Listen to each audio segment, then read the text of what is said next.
Malik, Odin has another question. You can unmute yourself, Odin.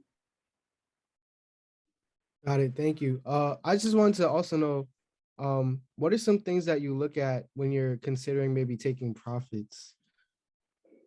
Well, that's a good question and stuff. I mean, just as a general rule of thumb, when it comes to taking profits, well, first of all, you always want to know where you enter that on a trade and stuff. And whenever you enter on a trade, you should also have an idea where you want to exit at. And so that's so basically determining where you're going to take profit is also determined, predicated on where did you enter the trade at. So wherever you enter the trade, you should have in your mind, I'm going to enter it when it gets this particular price. I'm going to enter it when it goes up this particular percentage and stuff. But everyone's trading strategy is different. Depending on where you're at in your journey and stuff, I would highly recommend that, again, not financial advice, but you want to grow your bag first. And once you grow your bag and stuff, and then you begin to take profit on a frequent basis. But as a general rule, what people in the business say, you buy the dip and you sell the rip. So, whenever time you see the market is down on those particular currencies that you're interested in, that's when you should be buying, when there's a bunch of red on the screen, when all of crypto and stuff is down, that's the best time to buy. And when you see that your particular crypto is at an all-time high, well, that's probably a good time to be selling it, to take your profits and stuff. So that's as a general rule. You buy on dips, and then when it's hitting the all-time highs or in that all-time high range, that's when you want to be selling as a general rule. Also, Sunday, we're going to reserve Sunday afternoon and stuff. That I guess over the next couple of days and stuff, I'll put a link, or maybe just inquire, or maybe the first one I'll just commit to being there on Twitch for whether it's 30 minutes or maybe 30 minutes or 1 hour, just kind of answering questions and stuff to see how many people have questions over the next couple of days and stuff. After we drop a few assignments and stuff in the Discord and stuff, maybe I'll just be available on Sunday at 1 o'clock and stuff. I'll make sure I post that, and people can we can actually talk about anything, any and everything.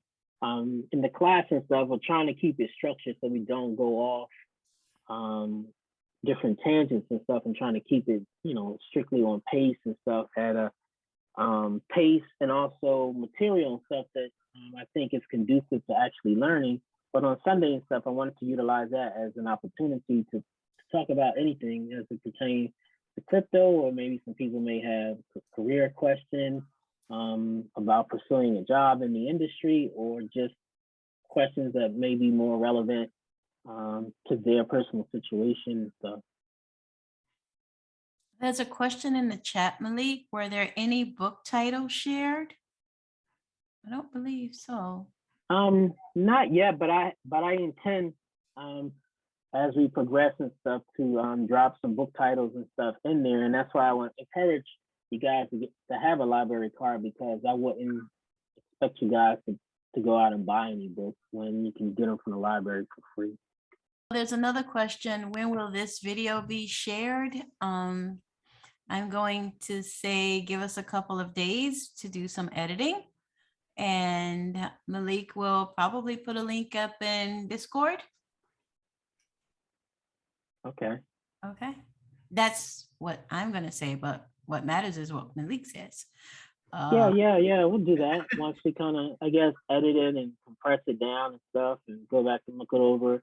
We can do that and drop a link or something, have some kind of depository where folks can just kind of go and see the past videos. I think that'll be cool. Yes, especially for people who may have missed it. Mm-hmm. Andre has his hand raised. You can unmute yourself, Andre, and ask your question. Yes, good evening. Good evening. On the first slide or second slide, you mentioned crypto bank and the interest that they give on your deposit. I think it was like 8%. Is that a common a common strategy for people that purchase crypto, to buy it and just store it in the bank for the return, the 8% that you mentioned? Yeah, it's well, I guess it all depends on where you are in the crypto journey, one, but more importantly, where you are in your risk tolerance. That's probably one of the safest things to do to start off. Again, not financial advice, but it's just one of the safest ways to enter into the cryptocurrency ecosystem is with stable coins, where you take $100 or $1,000 US dollars, you have a Coinbase account, and you do a transfer, and then you go on an exchange and you buy DAI stable coins, or you buy USD stable coin, or you buy Tether, and you take that $1,000 USDC stable coin, and then you send it to a bank like Celsius or Nexo, and you just let it sit there, and you don't have to worry about the trading price going up or down. You lost 20%, and you lost 10% last week, and then another 20% is going to zero. You don't have that is totally eliminated, and you'll just get this rate of interest, and it's usually pretty attractive rate, 6, 7, 8% on that money. And the cool thing about it is most of them do payouts on a weekly basis, and some even do payouts daily. And you got others that you'll see your money literally accumulating per second on the screen constantly on some of the DeFi protocols and stuff. So to answer your question and stuff, I would say based on what your risk tolerance is and also you can just kind of make that as a part of your trading strategy, where you may your long term and stuff, you have a certain amount that's going to be sitting in the bank earning X amount of interest, and then you have another portion of your monies and stuff that you're actually trading with, a trading bag, and then you have a treasury that you're using that you don't trade on a regular basis, but just store it somewhere, whether it's in a hot wallet, cold wallet, or on a bank exchange. But remember, one last thing about banks and stuff, the downside of banks is that, there's a saying, no keys, no cheese. Well, and that's another thing I forgot to mention, is that when you do get these wallets and stuff, you're gonna get afraid, there's a 12-word phrase, some of them even have 24-word phrases where that's actually your key to your wallet. And if you lose it, you lose access to your wallet. In the crypto world, it's literally, the wild, wild west and stuff. There is no regulations. There is no, even Coinbase, which is a company that's traded on the New York Stock Exchange, you can't even get anybody on the phone, at Coinbase, if you got issues or problems or situations, like, people just communicating, through emails and through chat, these autobot chats. And so that's the kind of communication, if you're lucky to get that. But again, whenever when you have a wallet and stuff and you lose your keys, like that's it.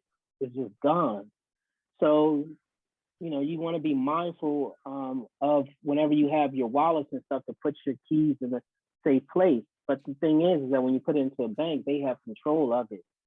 God forbid, like something happens with their regulations or they get hacked or whatever, you're basically putting your money in the hands of that particular bank. So, there's a saying, no keys, no cheese. So you always want to have control. And that's what's part of that.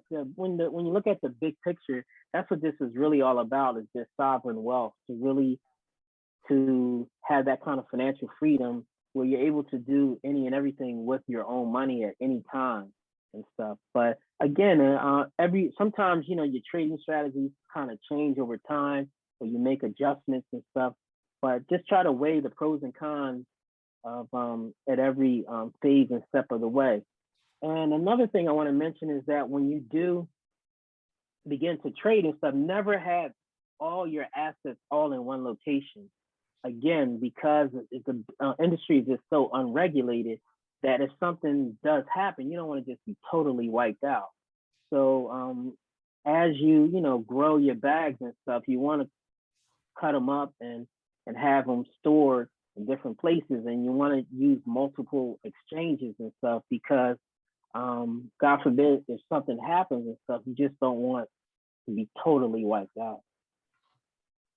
And on that note, if there are no more questions for this evening, please stay tuned to the Discord channel, and we look forward to seeing you on Twitch during the Ask Me Anything session, Sundays around 1 p.m. Thank you all.